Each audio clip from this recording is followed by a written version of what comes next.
आयो लाल कयो झूलेलाल। पहिरियों त सभिनीनि भाउरनि भेनरुनि खे पूज्य चालीहे साहिब जे विर्त जे आरंभ थियण जूं लख लख करोड़ करोड़ वाधायूं। जेको विर्त साहिब जे आरंभ जो तारीख़ूं आहिनि उहो हर मंदर जा पंहिंजे तिथि ऐं सहूलियत जे हिसाब सां जेको आहे रखंदा आहिनि, पर असांजे पूज्य 5 नंबर जे चालीहे साहिब जो जेको विर्त थींदो आहे उहो सिंधी आखाड़ ऐं हिंदू सावण जे 11 ते जेको आहे आरंभ थींदो आहे।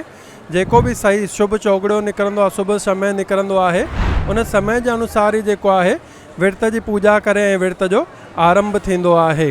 सिंध में हिकिड़ो मृगशाह नाले जो राजा हुयो जंहिं माण्हुनि खे ॾाढो ई कष्ट ॾिनो हुयो।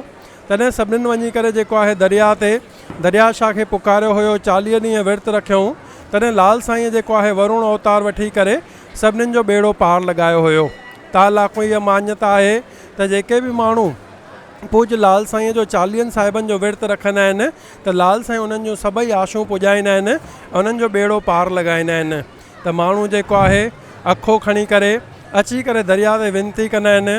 चांवरनि खे अक्षत चवंदा आहिनि। अक्षत माना जेको माण्हुनि जी सॼियूं इच्छाऊं पूरियूं कंदो आहे। त इन इच्छा सां माण्हू अची करे अखो चाढ़ींदा आहिनि त लाल साईं उन्हनि जे मननि जूं सर्व ऐं सॼियूं इच्छाऊं पूरण करे कॾहिं बि जेको आहे कंहिंजो बि कोई कार्य अधु अधूरो न रहिजी अचे। आयो लाल कयो झूलेलाल।